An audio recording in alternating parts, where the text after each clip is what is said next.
When you started Man vs. Food, Yeah. competitive eating was popular. That not just Nathan's, but there were events all around the country. Sure. And every type of food of overeating. And so it was novel. And by turning it into a regular weekly series, in a way it glamorized overeating. I don't think so. Because I think that there's a very, very, very marked difference between what they do with IFOCHE, which is what you're talking about, the International Federation of Competitive Eaters, guys like Joey Chestnut, Pat Bertoletti, stuff like that, Crazy Legs Conti. What I was doing was not competitive eating. I was doing food challenges that were offered by mom and pop restaurants, that were one-off restaurants that I would say it's the aplomb of a bunch of bros. You pass a roadside stop, you go to Jackson's Ice Cream in Dania, Florida. Dude, could you eat that? I don't know. Dude, if you do, we all get t-shirts. All right, bro, we give it a shot. That's it. And it was never meant to glamorize overindulgence or glamorize overeating. No, it was supposed to go, look, when you travel, you give yourself license to maybe release a hold on a rather strong dietary regimen you may adhere to. And I'm not going to have Gus's fried chicken every day, but I'm not going to miss it when I'm in Memphis. And the thing is, the culinary landscape is dotted with the opportunities to sort of throw yourself against that litmus test, to have these one-of-a-kind experiences, to do that thing and you go, I did it, I don't ever have to do it again. You know, I jumped off that rock in Waimea, I bungee jumped off the bridge, you know, whatever, I ran with the bulls in Pamplona, I don't ever have to do it again. So that's the thing is like, these restaurants do it, let's be honest. They do it to bring people in the door, to put asses in seats, and that's fine.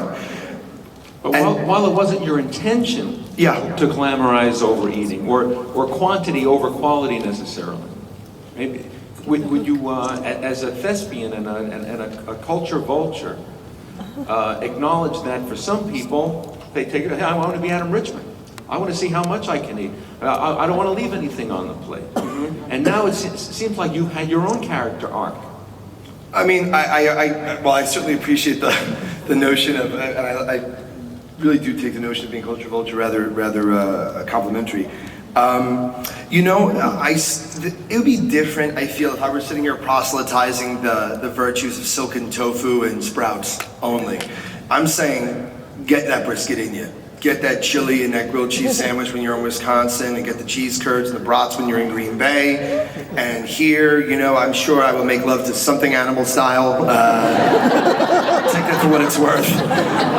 But the fact is, I still say, you know, if people say they want to be me, which, you know, is, you know, it's everyone's on their own journey, you know, what I did on Man vs. Food was never anything I espoused as a lifestyle choice, and I made that very clear in every interview and on my Twitter account and whatever interpersonal interaction.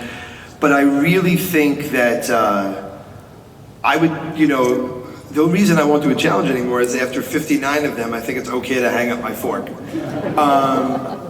But I still say, if people want to try it, I always say, do it, be careful, you know, and which was my family's whole ethos. You know, like Dirty Harry said, a man's got to know his limitations. And for me, I still feel it's okay to indulge. You know, there's that Liberace ethos of too much of a good thing is wonderful.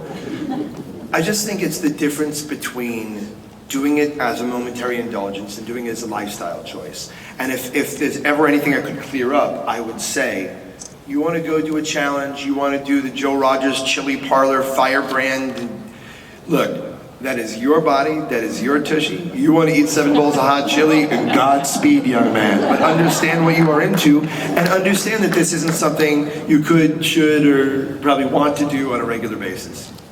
Thank you. Dr.